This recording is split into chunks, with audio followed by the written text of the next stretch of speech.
Today I will show you Coxbazar vlog part 2. Hey guys, আসসালামু আলাইকুম, this is Naima. আশা করি পুরো ভিডিওটা আমার সাথে এনজয় করবে তোমরা। কক্সবাজার বিচটা সবচেয়ে বেশি এনজয় করেছে আমার বড় ছেলে। দেখতে পাচ্ছ সাগরের ঢেউ কীভাবে নাচানাচি করছে, আর ছোটটা বাবার কাঁধেই চড়ে গেছে, এতটাই ভয় পাচ্ছিল। মাথার উপর দিয়ে প্লেন যাবে এমন একটা ভিডিও করার খুব শখ ছিল, কিন্তু হলো না। তারপর হর্স রাইড করলাম। এখানে উঠতে আমার অনেকটাই ভয় লাগছিল। বেচারা ঘোড়াও বলছে, কাকে তুলে চলে ভাই। এই তো তারপর আমরা এখন চলে গেলাম হোটেলের দিকে। হোটেলে যাওয়ার পর আমরা ফ্রেশ হয়ে রওনা দিয়ে দিচ্ছি রেডিয়েন্ট ফিশ ওয়ার্ল্ডের জন্য।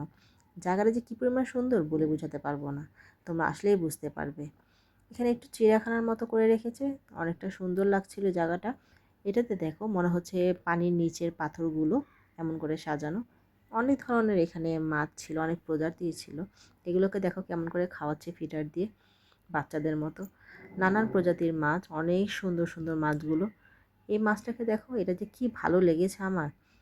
মনে হচ্ছিল মাছটার ক্ষুধা পেয়েছে, বা ওর হতে পারে ও চাচ্ছে হলে এই গ্লাসটা ভেঙে এখনই বের হয়ে যাবে। আমিও ওর সাথে বেশ মজা করছিলাম ক্যামেরাটা নিয়ে। তো লবস্টারকে আমি কখনোই হাঁটতে দেখিনি, এই ফার্স্ট দেখছি। মারমেড কার্টুনগুলো আছে না, সেখানে দেখেছিলাম এই লাল কাঁকড়াগুলোর চোখগুলো এমন উঁচু উঁচু থাকে, কিন্তু কখনো ভাবিনি যে আসলে রিয়েলেও তাদের চোখগুলো এমনই। দেখো কেমন উঁচু উঁচু। এই মাছটাকে দেখো, এটাও সেম। গ্লাসের সামনে এসে মুখটা এমন করছিল, মনে হচ্ছে একদম এই গ্লাস থেকে বের হয়ে যাবে।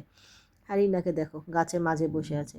শার্কের অপেক্ষায় সবাই ক্যামেরা নিয়ে দাঁড়িয়ে আছে। ওই যে একটু দেখা মিলল, তখন আমরা জানতামই না ভিতরে যে আরও শার্ক আছে। একটু একটু করে আমরা আগাচ্ছি, এখানে নানান দৃশ্যগুলো দেখতে পাচ্ছি, অনেক সুন্দর সুন্দর করে সাজানো গোছানো। এই জায়গাটাকে একদম ভুতুড়েই মনে হয়েছে। একটু যে ছবি তুলবো এমন স্পেস ছিল না, এতটা জ্যাম ছিল। এখানে দেখো পাথরগুলোকে অনেকটাই কালারফুল করে রেখেছে, এই জায়গাটাও ভালো লেগেছে। এখন যে জায়গাটিতে যাব সেটা একদম দেখার মতো।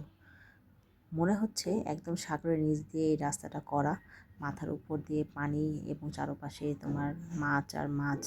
এখানে দেখো অবশেষে আমাদের সবারকে শার্কের দেখা মিলল। আমার এত ভয় লাগছিল, মনে হচ্ছিল এখনই মনে হয় শার্কটা যদি গ্লাসটা ভেঙে বের হয়ে যায় আমাদের না খেয়ে ফেলে। শার্কের কতগুলো মুভি দেখেছিলাম তো, এই জন্য আমার শার্ককে বেশ ভয় লাগে। দেখো কি সুন্দর লাগছে, মনে হচ্ছে উপর দিয়ে সূর্য, নিচে সাগরের নিচে আমরা, আর মাঝখানে এখানে তোমার এই মাছগুলো। জেলিফিশই ছিল। এখন ছেলে বলছে ফিশ থেরাপি করবে। আমি মনে করছি এটা জাস্ট এভাবেই জাস্ট মজা লাগে মনে হয় না, আসলে কি এটা নাকি পায়ের জার্মসগুলো খায়, ব্যাকটেরিয়াগুলো খায়। এটা আমার ছেলে বলেছে। ভিতরে একটা শপিং মল ছিল, এই যে দেখতে পাচ্ছ, বেশ সুন্দর করে সাজানো গুছানো। এখানে ভিডিও করা একদম নিষেধ ছিল, আমি জানতাম না, পরে জেনেছি। এই তো তারপর বাচ্চারা একটু খেলাধুলা করলো। ফিশ ওয়ার্ল্ডটা পুরোটাই আমাদের ঘোরা হয়েছে। আমার তো বেশ ভালো লেগেছে, তোমাদের কেমন লেগেছে অবশ্যই জানাবে।